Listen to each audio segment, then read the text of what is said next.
I am an alternative jewelry designer. Belinda can see something on the floor, pick it up, and make a beautiful piece out of it. Belinda has the potential to penetrate the international market.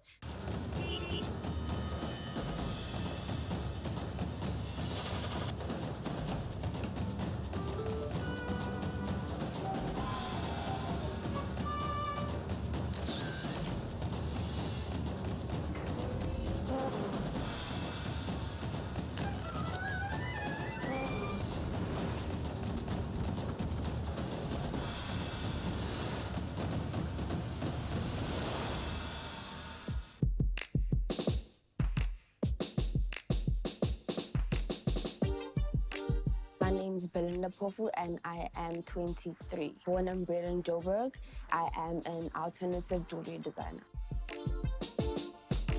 Belinda umuntu othulile, but she's got a quiet power about her. Belinda's always been extremely soft-spoken. I was a very shy girl growing up, did not really have lots of friends. I was never really interested in being the cool kid and being the popular one, being the child that everyone wants to be friends with. So yeah, I was the awkward child, the weird one. But she has an energy that you really, when you do take the time to actually get to know her, you realize how beautiful of a soul she has. She could calm you down. When I was in primary school, I did a lot of public speaking. I would get back from school. I used to enjoy writing speeches, and just getting creative. I used to love playing with dolls. So I remember how I would always make clothes for my dolls. That's the kind of things that I enjoyed doing, just being creative and exercising my creativity. In high school, I wanted to study wardrobe and costume design because I love style, I love fashion, and I wanted to get into the film industry and become a stylist. My parents couldn't afford, so I had to take a gap year. So I was always at home, just trying to keep myself busy with whatever I can. And it was in that year that I started making jewelry.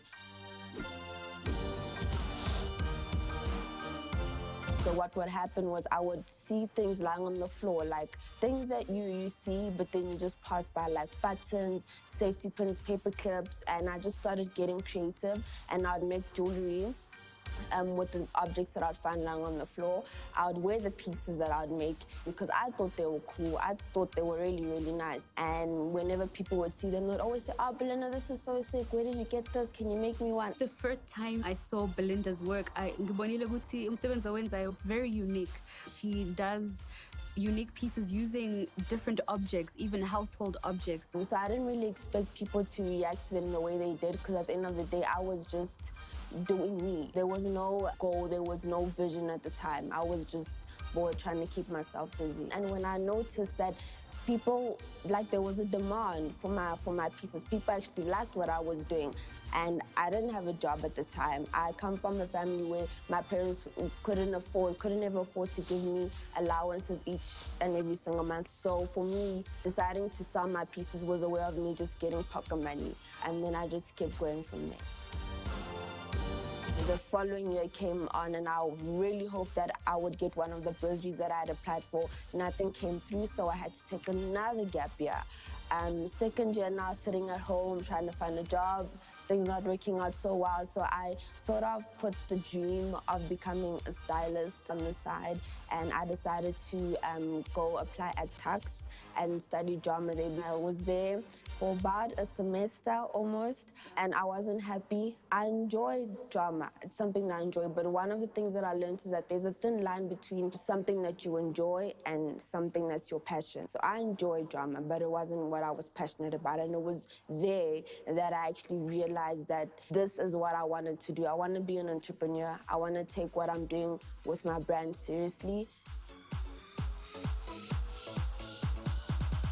I really, really enjoy using things like objects that I can find lying on the floor, objects that people would look at and wouldn't necessarily make jewelry pieces out of.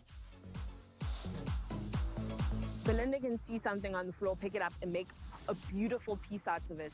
First piece that I made when I started making jewelry, it was a ring that I made using a chain and this black like leather string that I had. Then I used like a key ring holder as well. I love that ring. I used to wear it each and every single day. And whenever people would see that, they would say, "Oh, Belinda, this is so sick." And the name sick actually came from that. Whenever people would see my pieces, they would comment and say, "Oh, this is so sick. Can you make me one?" And when I decided to take my brand seriously, I really liked the ring that the word sick had to it. But I wanted it to sort of belong to me and not just be your typical slang word.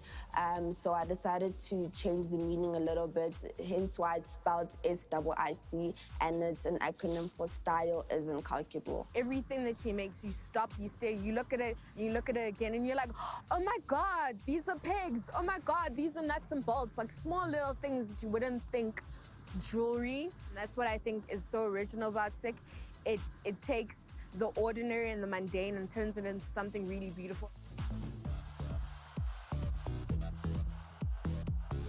My brand is not really making any money right now. People haven't really been responding well to my pieces.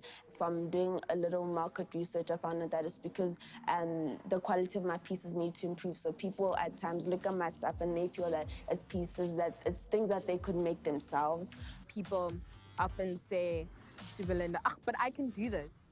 Why would I buy it from you?" So I've been working on improving the quality of my pieces. So now machinery is used. The concept is still the same. It's still abstract.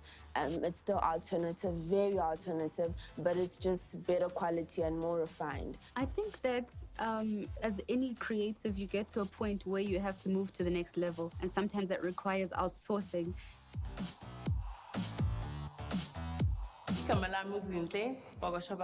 I manufacture jewelry. I'm a CAD jewelry designer, that is computer-aided design for wedding rings, costume jewelry, even other jewelry. It's a recent thing I started using in manufacture, and I do feel that it does take away that personal touch just a little bit, because now I'm not as involved in the making of my pieces. Oh, Belinda, you meet it through another jeweler. So one jeweler, there's a lady. She would like me to see sevens and I because I get available. Belinda, I came to meet her. She explained to me everything that she would like. I felt it has changed the process a little bit, and it is different. It's a lot different now, as opposed to before, where ideas would just come to my head and I'd go home and I'd make them. Now, when I meet up with the manufacturer, I must now talk her through each and every single design. I must now explain each and every single thing and make sure that she sort of gets the vision. As she's moving and growing, she's definitely got her eye on the process. And I don't think she'll lose the authenticity that she's had before. It will just be on a bigger scale and more refined because of having access to manufacturing now. The people who enjoy my pieces will still appreciate them because the quality is just better. When I decided that drama wasn't something that I wanted to pursue for the rest of my life, I decided to drop out. Telling my parents about me dropping out did not go so well. They did not take it well at all. I fought a lot with my parents. We argued a lot, especially because I had spent 2 years not in school, and all I wanted to do was go to school. And when I finally got the opportunity to go to school, I left. Generally, they don't really believe in this art, creativity, stuff like most parents. It speaks to something that isn't just Belinda's problem. It's a problem that we face as young Black creatives all over. Abazali abaningi, they don't understand lama field or lama industry is go. What's unfortunate for me, I find, is the fact that it almost feels like you are now sacrificing your relationship with your family to actually pursue your passion. Every day is hard, but she keeps going and going and going and going. There's just so much strength, and I really wonder where she gets that strength. What keeps me going, despite all the challenges that I go through, is my faith in God. When you feel in your heart that this is definitely something that you were called to do, you're going to keep going. That's what faith is. Faith is, I don't see the results right now, but I trust that eventually something will come. It's not easy not having support from home. Mabeng as we see Sindoyenza, especially as artists and creatives. But I think she has just a self-belief that keeps her moving no matter what she faces. And she's very deeply rooted in her spirituality. At the end of the day, sometimes I feel you have to put yourself first and you need to do what makes you happy. People are not always going to understand, but it doesn't mean that what makes you happy is wrong.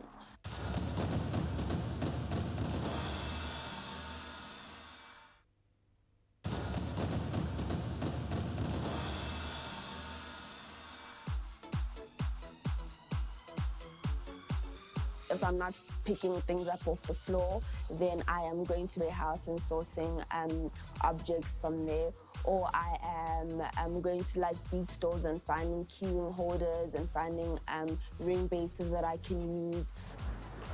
So right now I'm going to one of the places where I source my materials to make my jewelry pieces.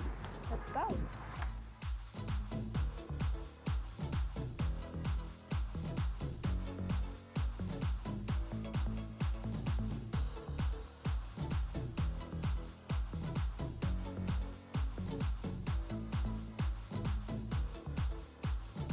So I'm taking the pegs that I bought and I'm going to be making some accessories with the pegs.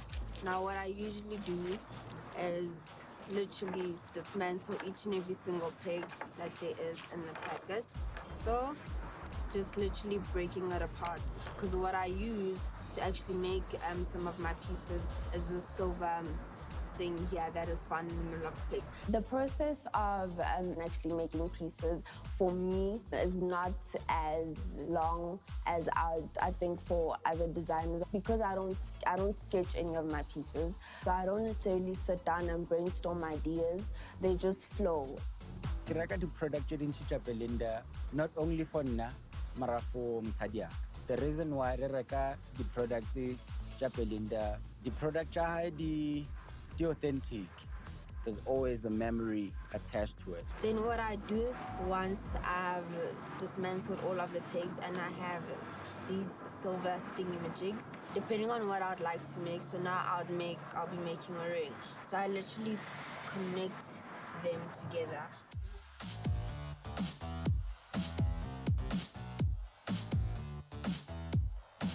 Bam, bam. And there I have my ring. It really does not take long. When making bracelets, I just connect again, connecting them, and there you have a bracelet that is ready to be worn. A lot of people ask, so how do you get it off? It's really not complicated at all, very easy. You just unhook, you take it out, and yeah, there you have it. When I make jewelry, I'm working from home in my bedroom, just getting creative.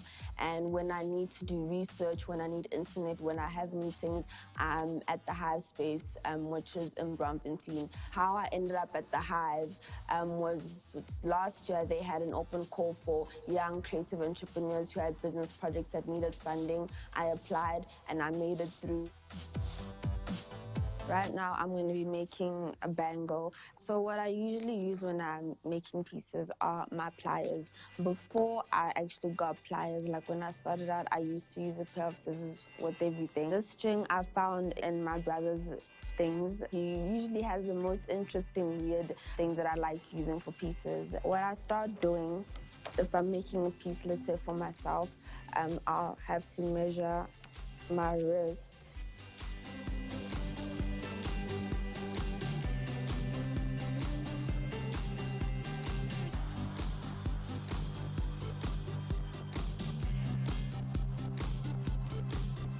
These are clips that I use so that when you have the bangle on, you can actually hook it onto something as opposed to you putting it on straight like that. The last thing that I do is put the hook on, which I'm going to do now. I use clips and hooks so that when you wear the bangle, you're actually able to clip it on as opposed to you putting it on.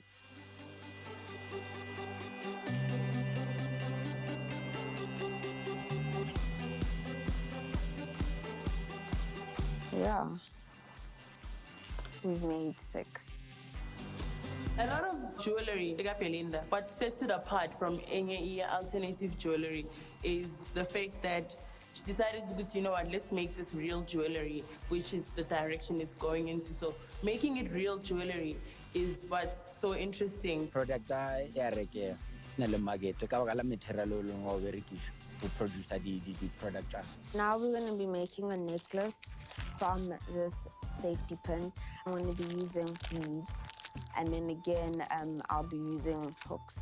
What I usually do is I cut the chain in half just so I can get the perfect size. So then I put the chain inside the safety pin, and then I start putting in my beads.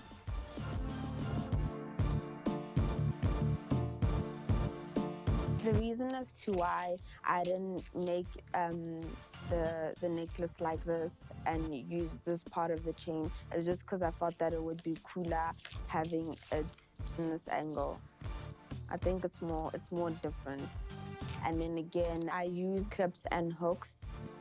Once I'm done doing that, I just put the hook into this end, or I wear it, put the hook into this end, and voila, we have a necklace.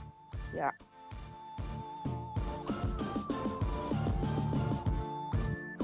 The Hive is having a showcase soon, and it's definitely something that I'm looking forward to.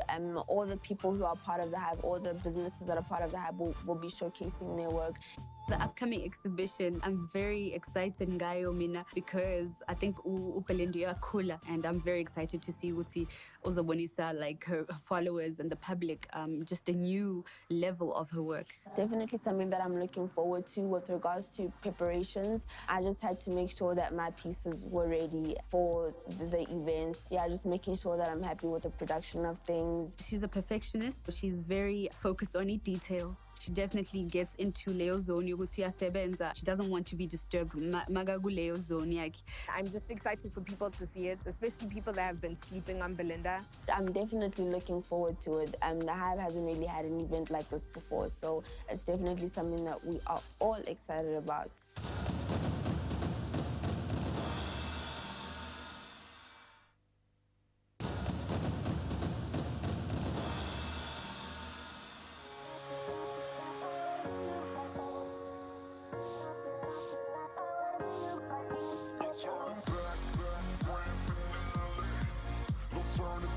I've also just set up my pieces for the showcase that's going to be happening. It should be starting soon. We're just waiting for people to come in. I'm definitely excited about it because I'm launching some of my new pieces today. So yeah, I really hope that everyone likes it. The response so far from the people who have seen my stuff has been good. So yeah, I'm excited, and yeah.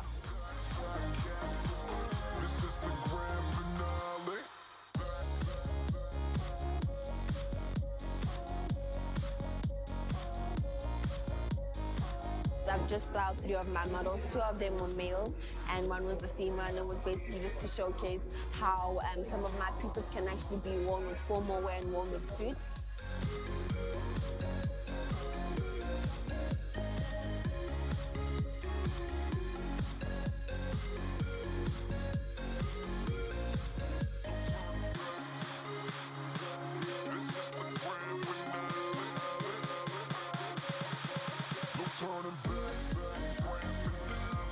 How do we buy? Do I call you? Yeah, and then you let me know what you want. Yeah. Okay, cool. No, I'll definitely do that. I know that my wife is very keen on this. Alternative type of, okay. It'll do good if I show. Cool, no, do that. Nice. Thank you. Good job, guys. Thank you. All right, I'll leave you guys a shot, yeah? Alright, thank you. Bye. Have you seen some of my new stuff? No, but I like this. Thank you. It's a bracelet, yeah. This is like a collar clip, so like what you're wearing now, it goes like, and as you can see, it's kind of like a measuring tape, And like then, saying it is is there that. meaning behind this certain... Or like the concept. Yeah. No, but like some pieces have like a meaning like this. The reason as to why each bullet is aimed at different angles is just, the concept behind it is just you decide how you want to, like which direction you want to take your life in. It's going going well. I haven't really sold anything yet, but the response to my pieces is good. So yeah, it's going really well. People like my stuff. The response is good, and it's good to network as well because you meet people that do different things. So for the sake of like collaborations and working together, because that's important as creators to collaborate all the time and work together. I'm happy. I'm good. One of the things that I have prepared though was I made a piece for someone that has really been with me since I started this process, and that's Andrew, who's one of the founders of Black Nation. He supported me throughout everything, even the challenges that I face at home. He's always been there, been someone that I can go to talk to. So yeah, he really means a lot to me, and I really appreciate all the support that he's giving me. I don't think I'd be where I am today. I think I probably would have given up a long time ago if it weren't for just Black Nation and you. So like I have a little something as like a token of my appreciation. I remember after our interview, he told me that you're not gonna like just have an interview with me and then like just let me go out into the wilderness and be on my own. You told me that you're gonna stick with me. So this is a small token of my appreciation. It's nothing big, but it's just to say thank you for all your support. Thank you. You're welcome. Look at him now. Look at him. No, I'm Yeah. not gonna cry. I'm not gonna cry. Please don't say. No, don't cry. Don't cry. Yeah. You're welcome. Ah! Wrong one. Stop it. Yeah, okay.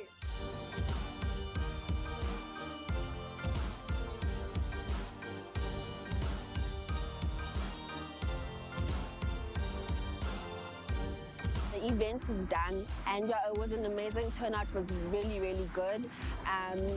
I'm really, really thankful for all the people who came through and all the people who showed an interest in my pieces. I got to network with a lot of different people, so I'm looking forward to actually keeping in touch with them and seeing how we're going to work. But it was good. I'm really, really grateful for any platform, actually. Whenever any platform shows up where I can actually showcase my pieces, it's always great. Look out for me. Yeah, look out for me. I'm definitely going to be doing big things in the future. Belinda has a potential to penetrate the international market. I really see her work on an international scale. The brand SIIC is a cooler. So this is just the beginning. In the near future, I see product that Belinda really a part of the culture yamo South Africa, beyond culture yamo Joburg. I'm really, really excited to see what can happen. I would like to see SIIC as being a global brand. So I see SIIC being like one of those global exclusive jewelry brands. And because jewelry isn't just what I want to do, there's so many other things that I'd like to do as well. So in the future, I'd like SIIC to be a brand that's just not a jewelry brand, but that's a brand and a business that caters to a lot of other industries as well.